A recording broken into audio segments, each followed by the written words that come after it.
Welcome back. Chapter 14, Video 3. That sounds right, doesn't it? Hope so. Alright. Richard was tilted back in a wooden chair with his feet propped on a cold radiator. He was holding a cup of tea. A cigarette smoldered in the fingers of his other hand. His eyes, staring through the bedroom window, were inflamed with fatigue. "Have they called?" Ellen asked. Richard turned his head and stared at her. Love tried to assert itself in the boiling lava of his mind, but Ellen had assumed for him the shape of the abandoner and the personification of his failure. He wanted a flood of abject apology from her, and surrender. "What do you care?" he answered. "You've got your kid back." "Darling," she said, "please, we have to talk about this."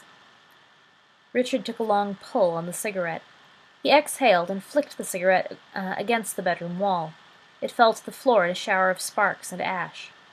"Wait till your husband gets here," he said, in a hoarse voice that was hardly his own. "You can talk your big mouth off to the son of a bitch." Prince Ombra had become the earth and everything that grows or dwells upon it. Hot, sweaty, and dirty, Bentley climbed up from the shores of the lake. His sneakers were squishing and full of mud. His dungarees were soaked. He winced every time his arm throbbed with the bruise he'd given it the night before when he fell running from the church. He was so hungry that his stomach felt bloated. He stopped at the top of a hill, his whole body throbbing with fatigue. He sat down in the tall grass and took off his sneakers. He shook them and then scraped the goo out of them with his fingers. He wasn't angry anymore. He hadn't been able to hold on to the driving force of his outrage at Ombra as he toiled through the woods and along the brushy shores of the glacial lake. He was sinking into misery again. He put down his sneaker and looked at the lake below him. The afternoon sun glittered on the water in sharp fragments that hurt his eyes. Going around the lake, the bushes had been so thick and strong that Bentley had had to wade out into the water several times. Alarmed frogs had shot off the bank. A fearless snapping turtle held its ground on a log and glared at him. Once a heron rose from the bushes, clattering its wings in Bentley's face. He had tumbled over into the shallows of the water. Everything in the wilderness seemed to hate him. He looked up into the vast blue sky. His ospreys were still with him, but they had flown so high that they were almost out of sight. Their circle looped far to the north, and Bentley was no longer in the center of it. He didn't know what that meant. He looked at his wet socks. He thought about forgetting the stone and just going home to all the reproaches everybody would have for him. He quit thinking about that because it made him even more miserable. Again his memory began to wander back to Mr. Tally and his mother, and he forcibly stopped it. Ombra wanted him to be full of grief. He sat resting in the hot sun. He made himself think instead about his best thing, baseball. The fantasy opened its doors to him, and Bentley entered, blotting out the world around him. The locker room is full of laughing, cheering people, full of exhilaration of winning the series. Reporters, TV crews, and security guards crowd the locker room with the players, who poured champagne over each other's heads and then washed it off in the showers. The bright beams of TV lights fill the noisy space beneath a low ceiling. Bentley finishes combing his hair. A girl sports commentator from a great TV network leans against the wall of the washroom with her arms folded. They've been rehashing the game. She's a terrific girl. She knows all about baseball. Bentley feels great. His muscular body is beginning to unwind from the peak of tension he brought it to during the game. He hit 4 homers. He can run faster than anybody. By being a good sport, he triumphed over his enemy, Cannonball Jones. The girl tells him to come look at a replay on the television interview that she did with him for the evening news. He follows her out into the locker room. A huge cheer bursts from the babble and talk and laughter. Bentley's teammates don't mind him being the star. They like him. The room goes quiet as the tape recording appears on a monitor. Bentley watches himself. He is tall. Brown hair falls over the right side of his forehead. There's a scar below his right cheekbone where Cannonball Jones once hit him with a pitch. He likes having that scar. It shows he's survived a lot. On the tape, the beautiful girl is calling him the hero of the series. She talks about his 4 homers and his speed. This is what he did it all for, driving himself, making himself become the fastest runner in the majors on his fixed-up leg. He's walking down an airport corridor with the girl sports commentator. They pass a stack of newspapers whose headlines shriek, "Ellicott's Series." The girl straightens Bentley's tie at the boarding gate. She tells him she'll see him at spring training. She's terrific. Lord Ombra had become water in as vast as the seas. The dinghy rocked gently, a half-mile from the shore. Steve Slattery stretched across Slowly's bare legs. He jiggled the tiller. "Too loose," he said, looking up at her. Slowly leaned back, trying to get as far away from him as she could, even though his body was pressed on her legs. Suddenly she didn't like Steve any more. There was a yellow light in the pupils of his eyes. "I've got another rudder in the boathouse," he said, raising himself from her legs. "We'll go in and get it." He looked up at the sail. It was loose and motionless against the afternoon sun. "Maybe I'll have to paddle in," Steve said. A light breeze riffled the water 200 yards from the dinghy. The sail filled and then bulged as wind followed the breeze. The dinghy heeled over. Slowly brought it about and set its bow toward the town wharf. Steve sat at the head of the cockpit, holding the sheet and looking at her. Ombra knew what Steve was going to do. Ombra, the sea, had become the avenue carrying Slowly toward Steve Slattery's desire. Bentley is walking up Main Street in the deepening dusk. Suddenly it is late autumn. Nobody in Stonehaven has come out to greet the returning hero. The village is empty. There are no lights in the windows. Bentley is walking up the dirt road on the point. He turns in at the driveway. The house is dark. The windows on its west side reflect the day's last dull light. Bentley wonders where everybody is. He thought they'd have a big party to welcome him home. All he can hear are evening sounds, waves washing on the rocks, and the solitary cry of a late migrating bird. Bentley raised his head.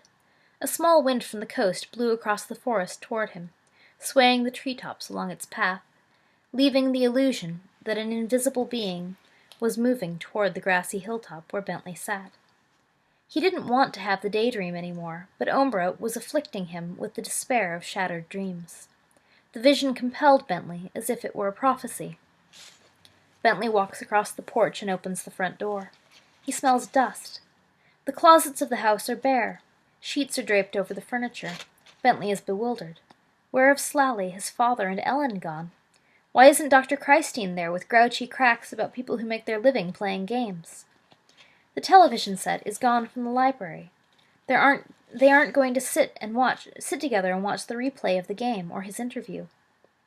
Bentley opens the screen door and goes out onto the porch. His family and Dr. Christine are standing in the dusk on the lawn, as if they were posing for a photograph, a memento by which he will remember them. Alarmed, Bentley climbs over the porch railing, jumps to the grass and walks toward them. Slowly shakes her head. Bentley stops. There is sorrow in Slowly's eyes. "I waited for you, but you were with that girl." "I was winning the series," Bentley retorts. "Weren't you watching on—" "And how, please, was your leg healed so that you could do this?" Dr. Christine asks. "For Christ's sake, Bentley, where have you been?" his angry father demands. "Sweetheart, if you loved us, you wouldn't have run away," Ellen tells him. "Listen," Bentley yells. "Listen to me!" He hears a voice hissing at him. He turns. His mother is leaning on the porch rail, looking down at him. Her gray eyes are mad, her hair is disheveled, and there are sores on her face. "Michael," she whispers in the voice of the serpent, "I have sinned." "I'm not Michael," he cries. "It's me, Bentley Ellicott." But he has grown up and become somebody else, a stranger to the child he once was and knew. Bentley heard Ombra, the wind, hissing in the tall grass. Possessed by his desperation in the fantasy, he yanked his mind back to the sun-cooked afternoon, the empty landscape, and the sibilating sound of his invisible enemy surrounding him. His heart was thumping in his chest once more as he put on his muddy sneakers and tried to tie the laces with trembling fingers. He knew that Ombra was right beside him. He knew now that Ombra had blocked off any escape back into Bentley's ordinary life. The people he loved were being destroyed, like Helga, or transformed like his father and Ellen on the night of the thunderstorm, when they had had their terrible fight. Everything that Bentley had believed was eroding before the truth. His mother hadn't been gentle and good. Mr. Tally hadn't loved him. He got to his feet. Bentley knew that there was only one way for him to go, forward. He had to find the stone, feel himself full of power and confidence again, and then do what he was born to do before Ombra destroyed everything. He saw his hawks flying over him.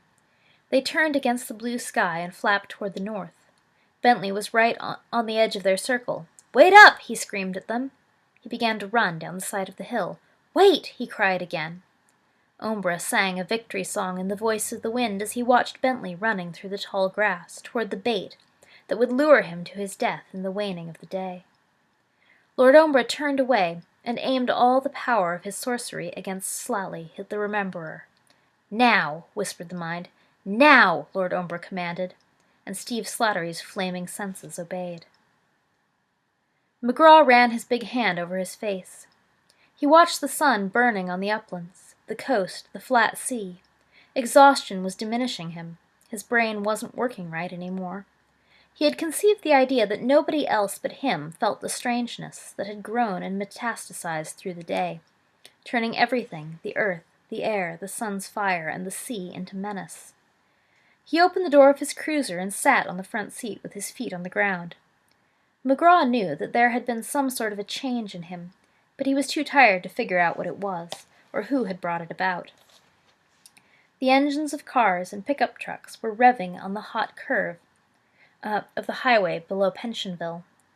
McGraw looked at his watch. The day shift men had searched the country long after they were supposed to go home. The night shift men were out there, still looking. McGraw hadn't said a prayer since he was a boy. He couldn't decide whether to pray now or get somebody to kick him in the head and bring him back to his senses. The helicopter sat on the field, its blades slowly rotating after the engine cut off.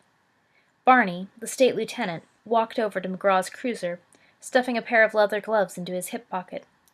"I figure we got maybe 2-3 hours before it's too dark," he said. "Where do you want us to look now, McGraw?" "Ask Mike," McGraw said, swinging his legs into the cruiser and slamming the front door. "He's had some sleep."